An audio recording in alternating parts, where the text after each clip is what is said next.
Բարև ձեզ, Ստեփան Գրիգորյան YouTube-յան ալիքի մասնակիցներ։ Ողջունում եմ ձեզ բոլորիդ։ Այսօր մարտի 12-ն է։ Մենք շարունակում ենք մեր աշխատանքը։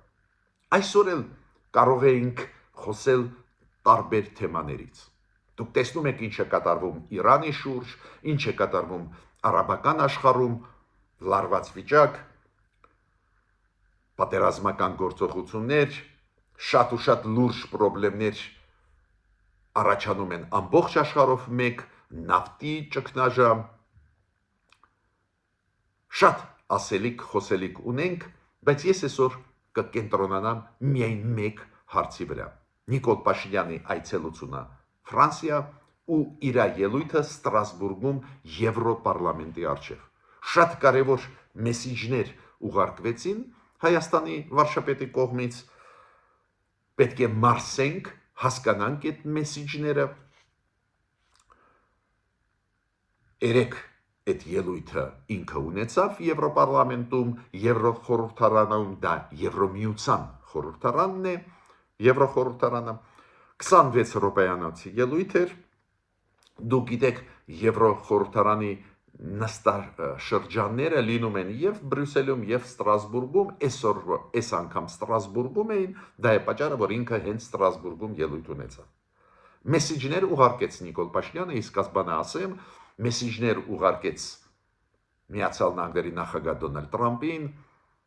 Իլհամ Ալիևին, գոված Իրան, գոված Իրակլի Կոբախիձեին, Վրաստանի վարչապետին։ Պարզը ընդհանուր մեսիջ ուղարկված էր նաև Եվրոպային, Եվրոպարլամենտի անդամներին, որոնք շատ ու շատ հարցերով աջակցել են Հայաստանին, աջակցել են Ղարաբաղի հայերին, ժողովրդավարության հետ կապված այդ մեսիջները ուղարկեց։ Ու անհրաժեշտ է հասկանալ, ինչ կատարվեց, ինչ գլխավոր շեշտադրումներ կային ելույթի ժամանակ։ Ես ճիշտ ասած սպասում եմ, որ մեր իշխանությունները միջև հունիսի 7-ի ընտրությունները անպայման 1-2 անսպասելի կարևոր քայլեր կանեն, օրինակ հայտարարեն, որ դիմում են գրում Եվրոմիությանը, որ անդամակցեն, կամ միջև գնալը Ստրասբուրգ կարող է հայտարարեն, որ դուրս են գալիս հապկից, դա չեղավ, ես կասկածի չունեմ, որ դա անհրաժեշտ է անել, որ այս ընտրությունները հունիսի 7-ի գնան այն ճանապարհով, որ ուժեղանա ժողովրդավարական զարգացումը Հայաստանի, ուժեղանան այդ խաղաղության տենդենսները, բայց դեռ այս ձևի բան չեղավ այս Ստրասբուրգում, բայց պետք է ճիշտ ասեմ, որ ելույթը ընդունվեց լավ Եվրոխորհրդարանի կողմից, դահլիճը լեփլեցուն են, շատ էին պատգամավորները եկե, քանի որ Եվրոպարլամենտում շատ է ընդունված, երբ որ իրանց օֆիսներում, իրանց առանձնասենյակներում նստած են պատգամավորները եւ լսում են այնտեղից նիստի ելույթները, ոչ դահլիճում շատ էին պատգամավորները, շատ մեծ թվով ու հոտնկայս ծափ էին տալիս։ Ուրեմն մեսիջները ուղարկված Նիկոլ Փաշինյանի ընկալվեցին։ Հոտնկայս ծափ են տալիս, ես ուշադիր նայեցի։ Հիմա միաժամանակ պարոն Անտոնիո Կոշտոն, Եվրոմիության նախագահն գտնվում էր Բաքվում, ու հենց երեք ինքը Իլհամ Ալիևի հետ պրես-կոնֆերանս անցկացրեց իրենց բանակցություններից հետո Իլհամ Ալիևի ուղարկված մեսիջների մասին էլ կխոսենք։ Ես չեմ համարում, որ դա պատահականություն էր, քանի որ Եվրոմիությունը ինչ է ուզում, որ այս համագործակցությունը, խաղաղության process-ը Հայաստան, Ադրբեջան շարունակվի, ու իրանք դրա պատճառով ոչ միայն ելույթի համար հրավիրեցին Նիկոլ Փաշինյանին Ստրասբուրգ, միաժամանակ նույն օրը Անտոնիո Կոշտոն նախագահ Եվրոմիության գտնվում է Բաքվում։ Հիմա ուզում եմ Նիկոլ Փաշինյանի այցելության մասին մի քանի խոսք ասել Ֆրանսիա եւ իր ելույթի մասին Եվրոպարլամենտում մի քանի խոսք ասել։ Նայեք, Փարիզում 3 չառաջորը Նիկոլ Փաշինյանը ելույթ ունեցավ մեկ շատ կարևոր գագաթնաժողովում։ Դա կոչվում է միջուկային միջուկային էներգիայի համաշխարհային գագաթնաժողով։ Նիկոլ Փաշինյանը այդ գագաթնաժողովում ունեցել է նաև ելույթ։ Դրա մասին մենք ձեզ հետ խոսացել ենք։ Հետո ինքը գնաց Ստրասբուրգ ու հենց երեք ելույթ ունեցավ Եվրոպարլամենտում։ Մինչև ելույթ ունենալը դուք գիտեք Եվրոպարլամենտը որոշում ընդունեց մոտ Եվրոպարլամենտի Եվրոխորհրդարանի շենքի Ստրասբուրգում մոտ կանգնացնել հուշարձան նվիրված հայոց այբուբենի մեր Մեսրոպ Մաշտոցի ստեղծված հայոց այբուբենի հուշարձանը դա նշանակում է որ Եվրոպան մեզ ճանաչում է որպես անբաժանելի մաս Եվրոպայի հայ ժողովուրդը քաղաքակրթություն ստեղծած ժողովուրդ է ու մեր տարերը Մեսրոպի սուրբ տարերը գնահատում է մեր լեզուն, մեր գրականությունը գնահատում է Եվրոպան։ Դա է դա նշանակում Նիկոլ Փաշինյանը եւ Ռոբերտա Մեծոլա Եվրոպարլամենտի նախագահան կարճ ելույթներով հանդես եկան ու խոսեցին հայ ժողովրդի եւ մեր այբուբենի դերը նաև Եվրոպայի համար դա շատ կարևոր է։ Չեմ հիշում Մեսրոպ Մաշտոցի անունը հիշատակվեց, բայց Մեծոլան նաև հղում արեց Սիլվա Կապուտիկյանի վրա։ Հիմա այս հանդիպումից հետո Նիկոլ Փաշինյան, Ռոբերտա Մեծոլա իրանք կարճ լրատվամիջոցների համար տվեցին ինֆորմացիա հանդիպան մասին, պարզ է խոսեցին Եվրոմիություն Հայաստան հարաբերությունների մասին, ինձ համար շատ կարևոր է, որ իր մասում ելույթի Նիկոլ Փաշինյանը նշեց կարևոր դերը հենց եվրոպական դիտորդական առաքելությանը, որը գտնվում է Հայաստանում ու պահպանում է մեր սահմանները։ Դիտորդական առաքելություն է անում, ուսումնասիրում է վիճակը հայ-ադրբեջանական սահմաններում։ Անչափ դա կարևոր է, որ Նիկոլ Փաշինյանը դրա մասին խոսեց։ Հիմա ելույթի մասին։ Պատգամավորների արչև Եվրոպարլամենտի, իդեպ ասեմ ձեզ դահլիճում շատ մեծ թիվ էր պատգամավորների, ուրեմն հետաքրքրությունը այս ելույթի նկատմամբ ու Հայաստանի նկատմամբ բավական մեծ էր։ Նիկոլ Փաշինյանը իր ելույթում նշեց, որ նախքին իր վերջի ելույթը Եվրոպարլամենտում եղել է հոկտեմբերի 17-ին 2023 թվին, մոտավորապես 1.5 տարի առաջ։ Ու ինքը ասեց շատ կտրուկ փոփոխություններ այդ ելույթից հետո կատարվեցին։ Ինքը ասեց օրինակ օգոստոսի 8-ին անցած տարվա խաղաղության մեծ process սկսվեց Դոնալդ Տրամփի աջակցությամբ, մանրամասն պատմեց TRIP ծրագրի մասին, մանրամասն խոսեց այս նախաստորագրված խաղաղության պայմանագրի Ադրբեջանի հետ, ես չեմ կարկանի բոլորդ գիտեք, լավ է, որ մանրամասն ինքը Եվրոպարլամենտում դրա մասին խոսեց ու նաև Դոնալդ Տրամփին գոված։ Օրինակ ես մի փոքր մտահոգություն ունեի, դուք գիտեք Եվրոմիությունը ունի այսօր խնդիրներ Դոնալդ Տրամփի քաղաքականության հետ այլ հարցերում, կարող է մի փոքր այլ ձևով ընկալվել, բայց քանի որ ելույթից հետո Նիկոլ Փաշինյանի հոտնկայս ծափ էին տալիս Եվրոպարլամենտի անդամները ու դահլիճը իրոք լցված էր պարլամենտի անդամներով, Եվրոպարլամենտի անդամներով, դա նշանակում է, որ այդ մեսեջները տեղ հասան, դրական դա ընկալվեց այն, ինչ ասեց Նիկոլ Փաշինյանը։ Առաջի հերթին ինքը խոսեց TRIP ծրագրի մասին, TRIP ծրագրի կարևորության մասին, այդ խաղաղության process-ի մասին։ Կարելի էր մտածել, որ եթե ինքը Դոնալդ Տրամփի դերը մեծարում է այդ process-ում, կարող է դա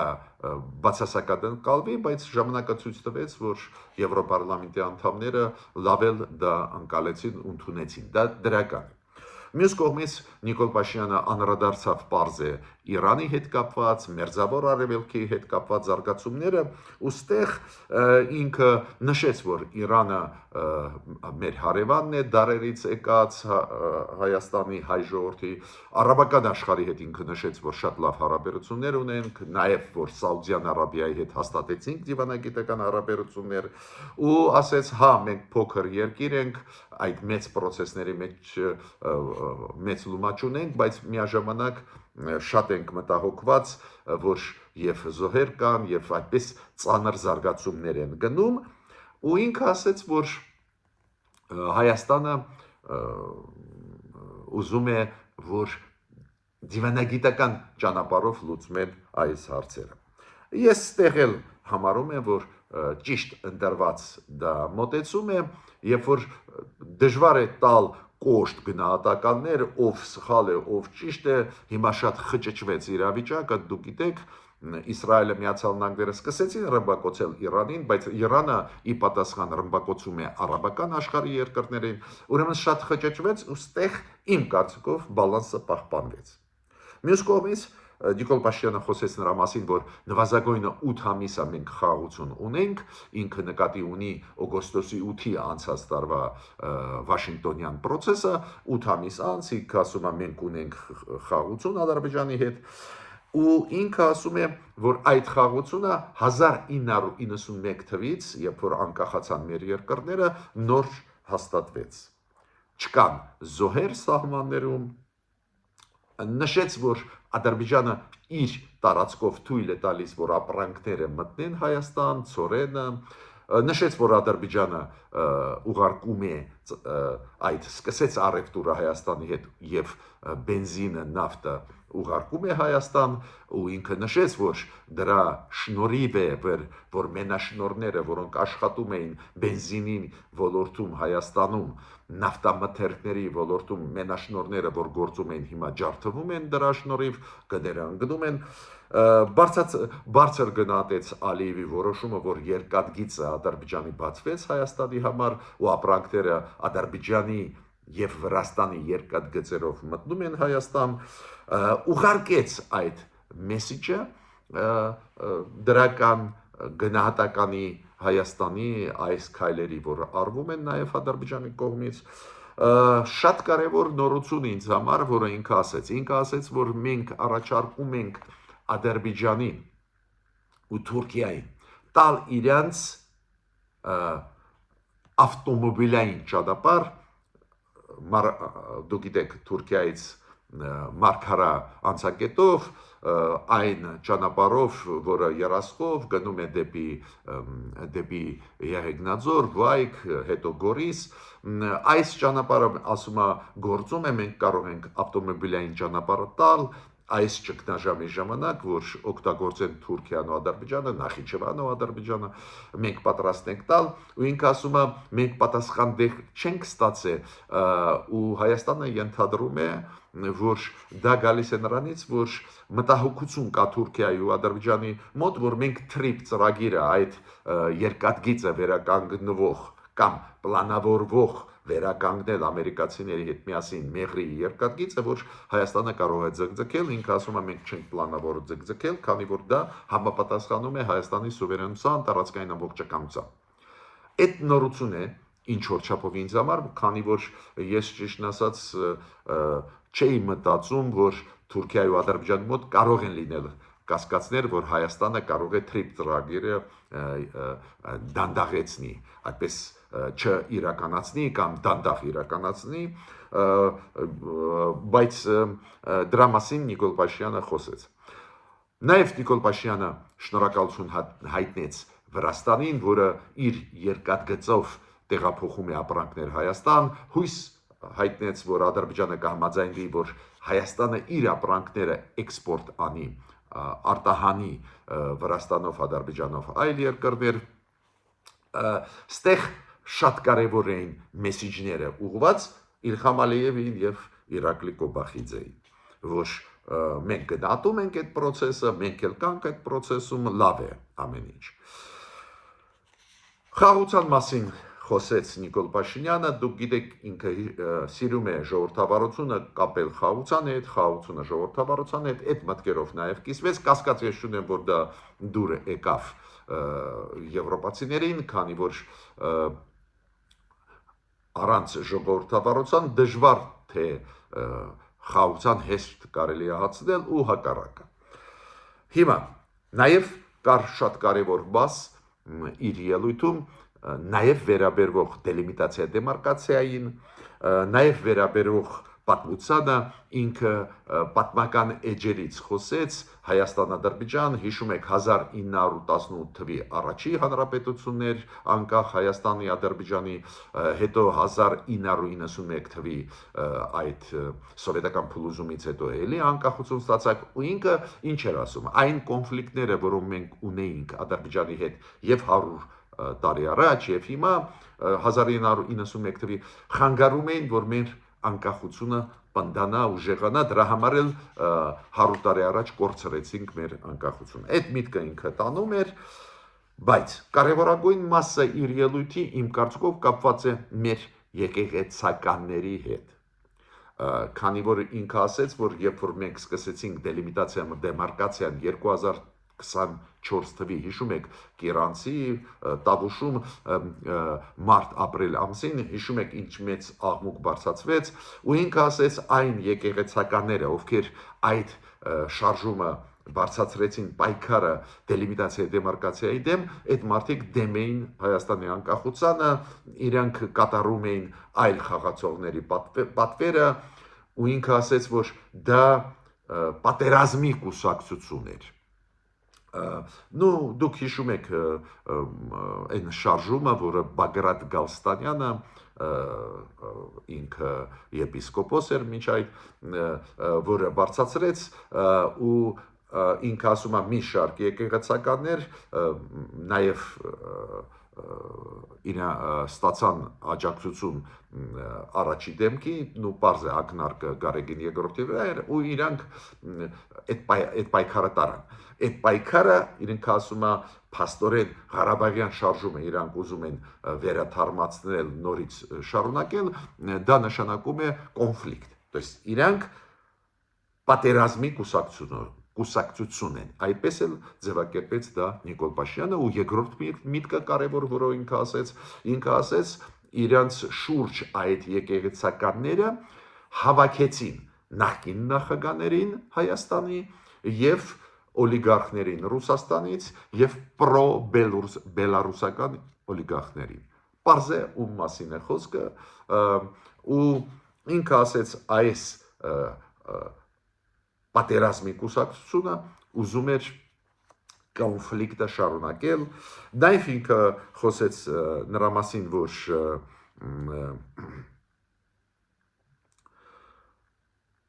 որ հենց այն եկեղեցականներ արեցին, ովքեր կապ ունեն KGB-ի հետ, Սովետական միության KGB-ի հետ, այդ զուգահեռները անցկացրեց, ասում է ապացուցված է, որ մի մասը ունի կապ KGB-ի հետ, այդ ամեն ինչը ինքը ասեց։ Բայց ինքը նաև ասեց, որ մենք թույլ չենք տա, որ պատերազմը վերսկսվի, կոնֆլիկտը նորից վերսկսվի։ Ինչ եմ ուզում ասել, ստեղ ինչու ինքը այդպես մանրամասն այդ եկեղեցականների շարժման մասին խոսեց Նիկոլ Փաշինյանը, քանի որ բավական լուրջ քննադատվում է Հայաստանը եվրոպական շրջանակներում, նաև կրոնի հարցերի հետ կապված, քրիստոնեական կազմակերպությունների հետ կապված, նաև քաղաքական դաշտում եվրոպական քննադատվում է այդ քաղաքականությունը վարվող այսօրվա Հայաստանի կառավարության կողմից եկեղեցու նկատմամբ։ Ու դա է պատճառը, որ ինքը այդպես մանրամասն այս թեմային անդրադարձավ ու ներկայացրեց մի մասը այդ պայքարող եկեղեցականների ներկայացրեց որպես կոշտ հակախաղաղության ճանապարհով գնացող անձինք են, ու ավելին ինքը ասեց հիմքում այդ պայքարի խաղաղության դեմ Ադրբեջանի հետ հենց եկեղեցականներն են, իրանց շուրջ հավաքվեցին օլիգարխները, մեծահարուստները, պրոբելարուսական, պրոռուսական կամ նախկին նախագահները։ Այդ թեմային ինքը անդրադարձավ, քանի որ շատ զգայուն թեման է դա Եվրոպայում, որ մարդու իրավունքները խախտվում են, եկեղեցու դեմ հալածանք է գնում, կան քաղբանդարկյալներ։ Ու այդ մասը ինքը նվիրեց մանրամասն հենց այդ թեմային դրա պատճառով, որ Եվրոպայում Հայաստանի դեմ կամ այսօրվա կառավարության դեմ տրամադրությունները բացասական թափ չառնեն, չզարգանան։ Հիմա շատ կարևոր հարց ինքը շոշափեց կապված մեր հայրենակիցների, հայերի, ովքեր գտնվում են Ադրբեջանի բանտերում, ինքը ասեց, որ 4 հոգու ազատեցին, հենց դրա պատճառով, որ մեր կառավարությունը Հայաստանի շատ լուր քաղաքականություն է վարում, դիվանագիտություն, առանց աղմուկի, բանակցությունների մեջ Ադրբեջանի հետ ու 4-ին ազատեցին, ու նույն ճանապարհով ինքը ասեց, մենք կշարունակենք աշխատել, որ իրանց ազատեն։ Եվ շատ զգայուն թեմա, շատերիս համար, բոլորիս համար, ինքը խոսեց նաև Ղարաբաղի հայերի մասին, իրանց իրավունքների մասին։ Ինքը ասում է, ես չեմ ուզում սին խոստումներ տալ Ղարաբաղի հայերին։ Իրանք չպետք է մտածեն վերադարձի մասին իրանց տները։ Իրանք պետք է տեղավորվեն Հայաստանում, ապրեն, մենք անում ենք ծրագրեր, թող մնանց տեղ։ Ես այս մասի իր ելույթին ուզում եմ արձագանքել։ Իմ կարծիքը նա է, որ Ղարաբաղի հայերը միանշանակ ունեն իրավունք վերադառնալ իրենց հայրենիքը։ Այո, մենք ճանաչեցինք տարածքային ամբողջականությունը Ադրբեջանի, շատ հասկանալի է դա, բայց իրանք եկվոր չէին։ Ղարաբաղի հայերը միշտ ապրել են Ղարաբաղում 1000 ամյակներով ու իրանք ունեն վերադառնալ։ Բայց տրամաբանությունը Նիկոլ Փաշինյանի ասացի կա, ինքը չի ուզում վերականգնել այդ կոնֆլիկտային ժամանակները, քանի որ եթե դու կոշտ դնես այդ հարցը վերադարձի, պարզա կոնֆլիկտը նորից կսկսվի Ադրբեջանի հետ։ Անպայման չի պատերազմի տեսքով, ոչ, բայց լարվածություն կլինի, Ադրբեջանը այլ հարցեր մեր առջև կդնի, մենք նոր հարցեր, նորից մենք կընկնենք այդ նույն շղթայի մեջ։ Ու վախում է դա դրանից այսօրվա կառավարությունը։ Նաև Նիկոլ Փաշինյանը պարզ է իր ելույթում խոսեց շատ կարևոր թեմայից, եվրոինտեգրացիայի հարցից։ Ինքը ասեց, մենք ուզում ենք գնալ դեպի Եվրոմիություն, հիշեցրեց, որ Հայաստանի պարլամենտը ընդունեց որոշում, որ մենք գնում ենք դեպի եվրոինտեգրացիա, բայց կրկնեց իր ասածը, որ մենք պատրաստ ենք այդքան մոտիկանալ Եվրոպային, ինչքան պատրաստ է Եվրոպան մեզ ընդունել, ու ասեց, որ նույնիսկ եթե մենք Եվրոմիության անդամ չդառնանք, բայց ստանդարտներին համապատասխանեցնենք մեր երկիրը եվրոպական ստանդարտներին, դրանից էլ մենք կշահենք։ Այստեղ ես ունեմ իմ ասածը դիտողությունը։ Ես համարում եմ, որ Հայաստանը մոտ ժամանակներս միջև ընտրությունները հունիսի 7-ի անպայման պետք է հայտարարի, որ դիմումով է դիմում ուղարկում է Եվրոմիության անդամակցությանը, քանի որ մեր քաղաքական որոշումը դեռ դիմում չի, որ Եվրոմիությունը ուսումնասիրի ու ասի լավ հայեր, սկսեք SSS քայլերը անել, որ Եվրոմիության անդամ դառնալ։ Իմ կարծիքով դա կուժեղացնի Հայաստանի դիրքերը աշխարհում, բայց Նիկոլ Փաշինյանը ինչ է ասում, որ մենք գնում ենք դեպի եվրոինտեգրացիա, այդ ստանդարտներին կհամապատասխանենք ու հետո նոր կքննարկենք այդ հարցը։ Մյուս ինչ ինքը շոշափեց, ես դες ասեցի ինքը գոված Իրակլի Կոբախիձեին, որ շատ է օգնում Հայաստանին, Ադրբեջանին, որ համագործակցություն գնա, այդ խաղաղության օրակարգը զարգանա, բայց ինքը ասեց նաև, որ շատ ցավում է, որ բարդություններ կան Եվրոմիություն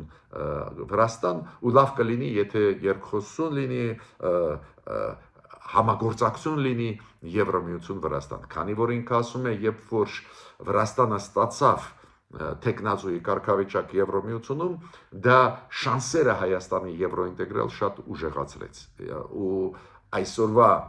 իրավիճակը պարզ է այլ է, բայց ստեղ էլ ինքը ուղարկեց մեսիջ, որ Հայաստանի համար կարևոր է, որ Վրաստանը եվրոինտեգրացիայի ճանապարհով շարունակի, այդ Վրաստանի պարզ է ընտրելու հարցն է, դուք գիտեք Վրաստանում տենդենսները հիմա բարդ են, Վրաստանը քննադատում է շատ հարցերում Եվրոմիությունը, այս իմաստով process-ը եվրոինտեգրացիայի Վրաստանում կանգ են առել, բայց պատկերացրեք նույնիսկ այս մեսեջը, որ Վրաստանի հետ շատ կարևոր է, որ Եվրոմիությունը աշխատի, այս մեսեջը միջդեռ Եվրոմիությունը շատ խիստ է հիմա Վրաստանի նկատմամբ, դա չփչացրեց պատկերը Եվրոպարլամենտի անդամների Նիկոլ Փաշինյանի ելույթի հետ կապված, դուք տեսաք, որ ծափ էին տալիս իր ելույթից անմիջապես հետո։ Նաև Նիկոլ Փաշինյանը խոսեց ընտրությունների մասին խոսեց, Հայաստանում ասեց, որ ժողովրդավարության սկզբունքով կլինի, բաց, թափանցիկ եւ այլ, դե պարզ է Եվրոպայում է ուղարկում է այս մեսեջներ, որ ժողովրդավարական բարեփոխումները մենք կշարունակենք ու շատ կարևոր ինչ ուզում եմ ասել։ Պարոն Անտոնիո Կոշտան եղավ Բաքվում պաշտոնական այցելությունով։ Պատահականություն չի, որ նույն օրը